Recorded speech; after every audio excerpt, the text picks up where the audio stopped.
Imagine spending every day in silence with no one to talk to, no one to share your thoughts, and no one to notice if you're feeling unwell. It isn't imagination for millions of older adults, it's their reality. Today, we uncover the silent crisis of loneliness and depression in old age, and why it's far more dangerous than most people think. Miss Olivia worked in a bank when she was young. She got along well with her colleagues and customers and was active in community groups. She began living alone after her husband passed away and her children moved abroad. Recently, while watching a movie, she heard the line, "Have you ever felt lonely, isolated, and cold?"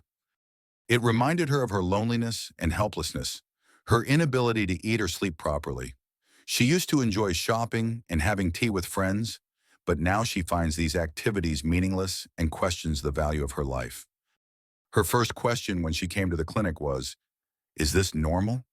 Before we dive in, if you are concerned about your health, please subscribe and activate notifications to stay informed about relevant health topics.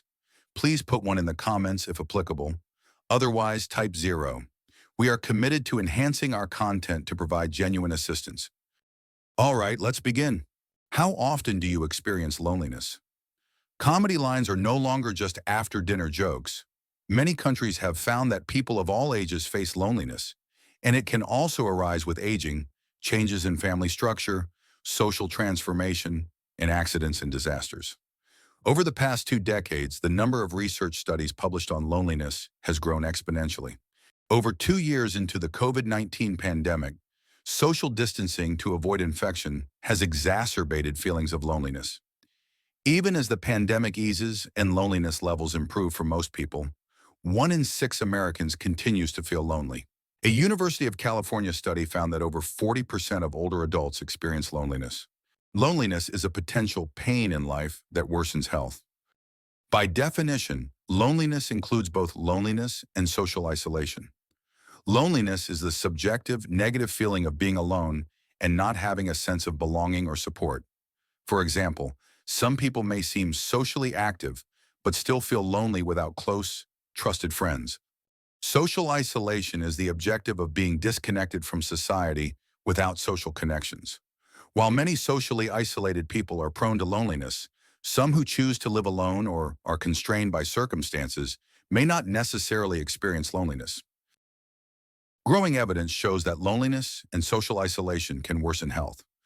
Both conditions can easily lead to stress hormone imbalances, influencing people to adopt unhealthy habits such as smoking, drinking, lack of exercise, and neglecting medical care. Consequently, they increase the risk of depression, dementia, heart disease, and stroke, and increase mortality by 20 to 30%, equivalent to the harms of smoking 15 cigarettes a day and becoming addicted to alcohol.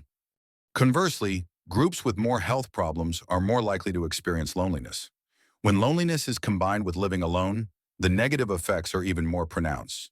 If health is assessed from the perspectives of body, mind, and society, in addition to physical or emotional pain, loneliness and social isolation can also be considered interpersonal pain. This pain can lead to low moods and develop into anxiety or depression. Depression can easily lead to self-limitation, leading to a cycle of loneliness and isolation, exacerbating the condition. Over the past 5 years, the UK has established a Loneliness Affairs Unit, the US has formed a committee, and Japan has appointed heads of government to address loneliness and social isolation. These countries hope to use national policies to address social issues related to loneliness, promote social inclusion, and improve community health. In other words, the impact of loneliness is not just a personal problem, it's a global challenge. Improving the negative experience of loneliness from 3 key aspects. Interpersonal networks and feelings of loneliness are closely linked to health. Maintaining and improving the quality of these interactions has become a hot research topic in recent years.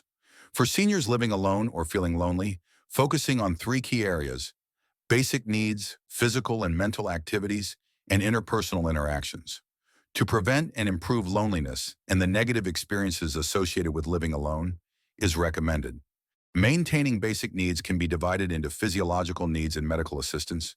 When living alone, it's best to establish connections with community resources, including village chiefs, council offices, social services bureaus, daycare centers, or long-term care facilities. It will make it easier to obtain assistance if supplies become difficult to access. Regular health checks can help identify vision, hearing, or other physical problems early. Treatment or assistive devices can also improve interpersonal interactions and help maintain independence. If you notice persistent symptoms of moodiness, loss of appetite, or restless sleep, you should seek medical assistance. Maintaining physical and mental activities involves both physical and mental activities. Depending on your physical fitness, 30 minutes of daily aerobic exercise to the point of feeling slightly breathless or occasional time outdoors to connect with nature can stabilize your mood and benefit your mental abilities.